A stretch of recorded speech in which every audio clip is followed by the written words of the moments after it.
মারা গেছে না? হ্যাঁ মারা গেছে, সেটা অসুস্থ হয়ে গেছে। দর্শক, খবর অভয়নগর ফেসবুক পেজের পক্ষ থেকে স্বাগত জানাচ্ছি তৌহিদ হাসান ওসামা। দর্শক, আমি এই মুহূর্তে অবস্থান করছি যশোরের অভয়নগর উপজেলার নওপাড়া পৌরসভার 1 নম্বর ওয়ার্ডের আমডাঙ্গা গ্রামে। মূলত আমি আমডাঙ্গা গ্রামের একটি খাল রয়েছে, যেই খাল দিয়ে ভবদহের যে জলবদ্ধ এলাকার পানি, সেই পানি নিষ্কাশন হয়।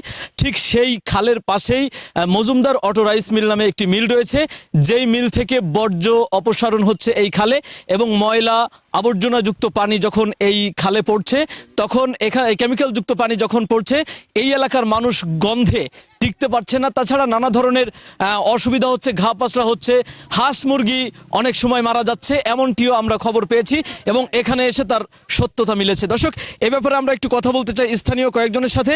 আপনি একটু জানাবেন আপনাদের এই মানে ময়লা আবর্জনাযুক্ত পানি এই খালে ফেলার কারণে কি কি সমস্যা হচ্ছে?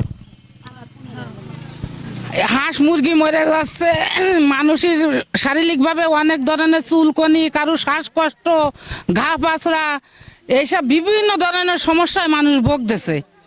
তারপরে খাদ্য খাবার এত সুন্দর করে রান্না করি পরিষ্কার করে, তারপরেও ভাত তরকারি দিলি বলে কি বালি লাগে কেন, বালি কেন?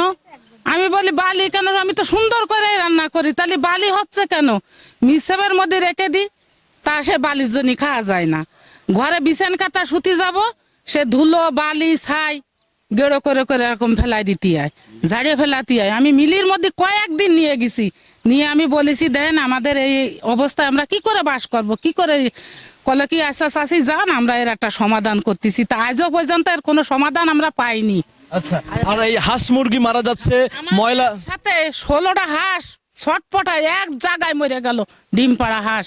খালি আমার না, আমার এই আশেপাশে যত বাসিন্দারা আছে প্রত্যেকেরই ওইভাবে হাঁস মুরগি কারণ নেই। আমাদের মেহমান আছে। আপনারা এই সমস্যার সমাধান কল্পে এখন কি চান, দাবিটা কি? স্থায়ী সমাধান। আমরা স্থায়ী সমাধান চাই। আচ্ছা দর্শক, মূলত এই যে খাল, এই খালে যে দুর্গন্ধযুক্ত আবর্জনাযুক্ত পানি, এই পানি কিন্তু আজকে ধরে না, দীর্ঘদিন ধরে মজুমদার অটো রাইস মিল থেকে নির্গত হচ্ছে এবং এই এলাকার প্রায় হাজার হাজার মানুষ ক্ষতিগ্রস্ত হচ্ছে। আমি এ ব্যাপারে একটু কথা বলতে চাই। এই খাল কমিটির সভাপতি আছেন একজন, তার সাথে আপনি একটু জানাবেন এই যে সমস্যার সমাধান, এই যে সমস্যার সম্মুখীন হচ্ছে এলাকাবাসী, এই বিষয়ে আপনি একটু আমাদেরকে জানান। আমরা 2007 সাল থেকে এই সমস্যার সম্মুখীন হয়েছি, কারণ এই মিলটা 2007 সালে প্রতিষ্ঠিত হয়। এই প্রতিষ্ঠিত হওয়ার পর থেকে আমরা স্থানীয় যারা আছি, বসবাস করি, আমরা যারা গরিব, যারা খেটে খাওয়া মানুষ, আমরা হাঁস মুরগি গরু ছাগল চাষাবাদ করি, ইভেন আমরা যারা মৎস্য চাষি, তারা এই খালের জন্য অনেক সমস্যার সম্মুখীন হচ্ছে। যেমন আজ দেখেন পানির কাল হয়ে গেছে, এর দুর্গন্ধ ছড়াচ্ছে, এর বায়ু দূষণ হচ্ছে, ইভেন বাচ্চা যারা আছে, বাচ্চা মানে সমস্ত শ্রেণীর লোক রোগাক্রান্ত হয়ে যাচ্ছে। ইভেন তারা রান্না বান্না করে যে খাওয়া দাওয়া করবে, সেই খাবারটুকু তারা খেতে পাচ্ছে না। যারা কর্মজীবী মানুষ সারাদিন পরিশ্রম করে, পরিশ্রম করে আসে, তাদের চাওয়া পাওয়া একটু ভালো মন্দ খেয়ে রিল্যাক্সে একটু বিশ্রাম নেবে, সে বিশ্রামে গেলেও সমস্যা।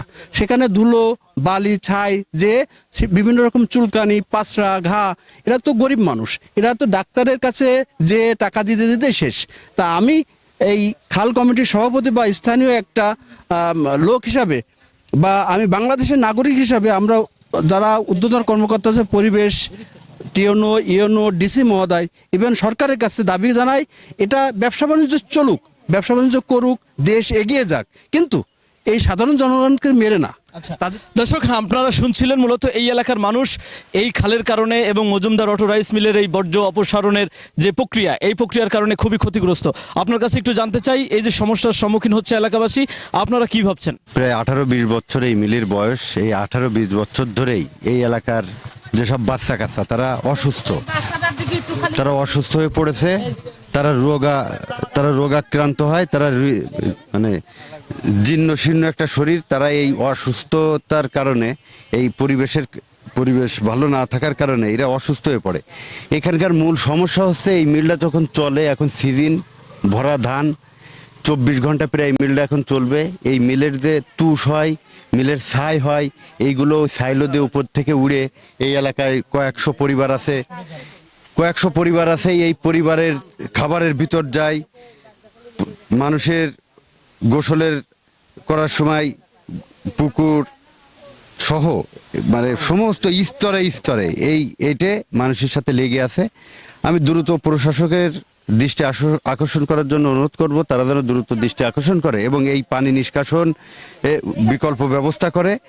আর মজুমদার মিল 1 বছর 7 সালে যখন এই মিলটা তৈরি করেছিল 8 সাল পর্যন্ত একটা বছর এই দূষিত বর্জ্য পানি প্রক্রিয়া করে বিশুদ্ধ করে তারপরে খালে ফেলতো, তখন এই সমস্যাটা হতো না। এবং প্রত্যেকটা মিলেই এই সিস্টেম আছে যে ময়লা পানি পরিশুদ্ধ করে বিশুদ্ধ করে ওইটা নিষ্কাশনের ব্যবস্থা। কিন্তু একটা বছর করার পরে এই মজুমদার মিল রে এই দীর্ঘ 18-20 বছর কেউ চাপ না দেওয়ার কারণে, কেউ কথা বলার সুযোগ পায়নি। স্থানীয় যারা আধিপত্য বিস্তারকারী যারা আছে তাদের প্রভাবে বা তাদেরকে হাতে রেখে এই কাজগুলো বিগত সময় চালিয়ে রেখেছে। আমি দৃষ্টি আকর্ষণ করব সরকারের কাছে যে দ্রুত এর একটা ব্যবস্থা করুক এবং সুরাহা যেন করে।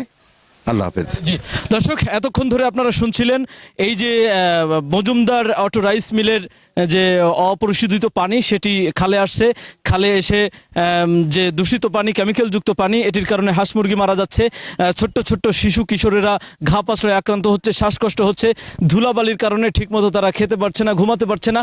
এরকম নানা সমস্যা নিয়ে এই এলাকার মানুষ জর্জরিত হয়ে উঠেছে এবং তারা ফুঁসে উঠেছে। আজকে প্রায় শত শত মানুষ রাস্তায় দাঁড়িয়েছে শুধুমাত্র এই সমস্যা থেকে মুক্তি পাওয়ার জন্য। দর্শক, আজকের মতো বিদায় নিচ্ছি, আবারও দেখা হবে অন্য কোনো ভিডিওতে।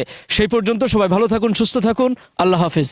আপনি কি উন্নত মানের ব্র্যান্ড হাতিম ফার্নিচারের আসবাবপত্র কিনতে চান? তাহলে এখনই চলে আসুন হাতিম ফার্নিচারের নওপাড়া শোরুমে, পীরবাড়ি সংলগ্ন নওপাড়া অভয়নগর যশোর। এখানে পাচ্ছেন সোফা সেট, আলমারি, ড্রেসিং টেবিল, ডাইনিং টেবিল, খাট, পালং, চেয়ার সহ যাবতীয় ফার্নিচার।